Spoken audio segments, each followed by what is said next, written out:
n'observe pas. Hein, quand le travail est fini, là je débranche. Si, des fois, je regarde un beau sac comme ça, mais je n'essaie pas de voir le contenu, parce que souvent le contenu, on le voit. Hein. C'est très très étonnant, les sacs restent ouverts. Hein. Même dans le métro, on peut se faire piquer des choses, on ne le ferme pas. Pourquoi? Parce que si on le ferme, il faut le fermer, il faut l'ouvrir et tout ça. Donc la commodité, c'est qu'il soit comme ça accessible. Alors je vois dans la salle un certain nombre de journalistes, dont certains et certaines que j'ai rencontrés. J'ai eu droit à un certain nombre de questions tout à fait passionnantes. D'intérêt aussi, hein, parce que dès que j'ai évoqué le thème de mon enquête, alors c'est sur quoi votre enquête? Alors ça, c'est un moment terrible pour l'auteur, pour le chercheur, parce que des fois, on essaie d'expliquer le thème, on a du mal, et puis on a en face, ah oui, oui, c'est intéressant. Quoi. Bon, là, on comprend que, bon, ouais, il va falloir ramer sec. Quoi. Et là, je disais, c'était très bref, je disais, le sac. Ah! Oh, il faudra venir me voir, parce que je vais en avoir des choses à vous raconter. Je dis, bon, là, il y a quelque chose. C'est un sujet fort.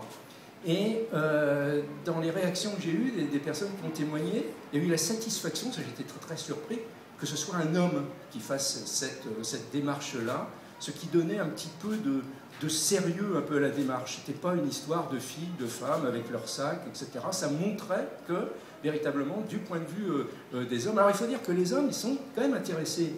Ils sont très curieux, c'est très bizarre. Ils ont envie de savoir ce qu'il y a dans les sacs et ils n'osent pas. Alors pourquoi? Il y a plein sans doute d'explications. Alors je ne suis pas psychanalyste non plus. Il y a peut-être une raison qui vient quand même de l'enfance, parce que le sac de la maman, c'est quand même extraordinaire. Il y a quand même quelque chose d'un petit peu magique, un petit problème, un petit bobo à l'âme, et hop, maman sort un bonbon ou autre chose du sac. Il y a tout qui aide à mieux vivre. Alors plus tard, face à la copine, face à sa femme, l'homme se demande un petit peu ce qu'il peut y avoir dans le sac. Il imagine des fois des choses un peu fantasmagoriques, mais il n'ose pas. Si sa femme lui dit prends les clés qui sont dans mon sac, il ne va pas oser mettre la main, il va prendre le sac. Il faut voir les gestes. Les gestes sont un peu, d'ailleurs, il faut voir aussi les douaniers qui ont l'obligation, ou les personnels de sécurité, de fouiller. Ils n'osent pas, ils montrent qu'ils font un peu délicatement, hein, qu'ils ne sont pas trop intrusifs, ils sont obligés de fouiller quand même. Et le mari va amener des fois le sac comme ça, un petit peu délicatement, il n'ose pas trop toucher, et parfois sa femme lui dit, mais non, il n'y a pas de problème, j'ai pas de secret, j'ai pas de secret. Alors, certaines femmes, hein, parce que pour d'autres, non, pas touche à mon sac, c'est mon univers très personnel, très intime, mais certaines disent non, rien de spécial.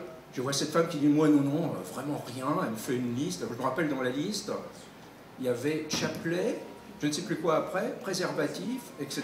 Mais quand même, c'est... alors je demande de s'expliquer, c'est quand même... Préservatif, c'est quand même pas...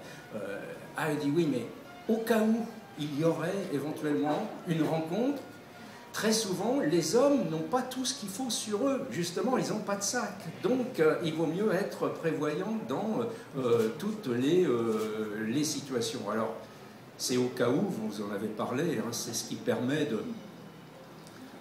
d'affronter l'existence. On est dans une société très dure, on risque de rencontrer des problèmes dans la journée, où à la différence de la société d'autrefois, les scénarios de vie ne sont pas écrits. On peut rencontrer des situations et dans le sac, on peut avoir les instruments qui peuvent répondre à ces situations.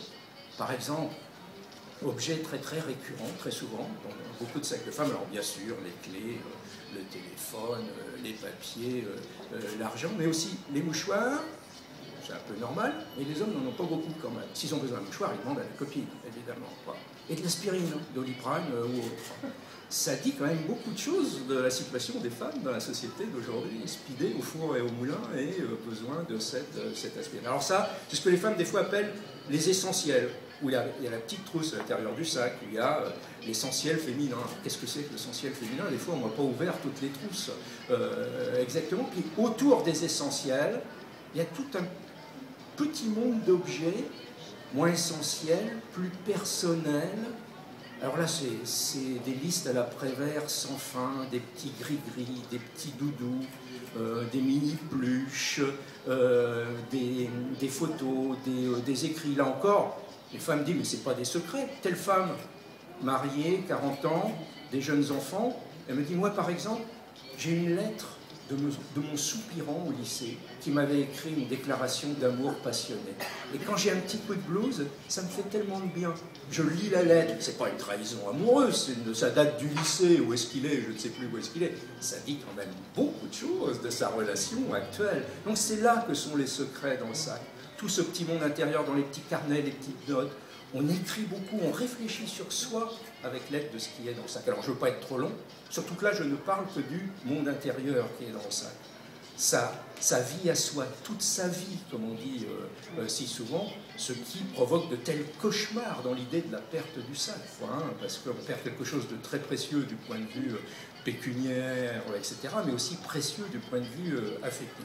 Donc ça c'est la première vie, mais il y a l'autre, très très différente, flamboyante, éclatante. Alors là, c'est pas la tendresse, c'est pas la complicité, c'est les coups de cœur, c'est les coups de foudre.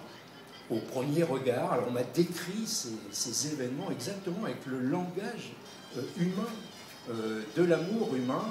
Quand je l'ai vu ce jour-là, ça a été extraordinaire. Je ne pouvais plus en avoir un autre. Je suis revenu. J'ai regardé un peu le prix quand même. Des fois, il faut un petit peu réfléchir. Et puis, on me décrit les vibrations. Certaines passionnées, c'est des vibrations très fortes. Certaines ont été très loin. Elles m'ont dit, c'est comme un homme, mais c'est un peu mieux quand même. Parce qu'il ne déçoit pas ensuite, quoi. On l'intègre dans son rêve et il prend sa place dans son rêve. Et quand l'histoire diminue un peu, s'affaiblit, quand le couple de la femme et de son sac s'installe aussi l'amour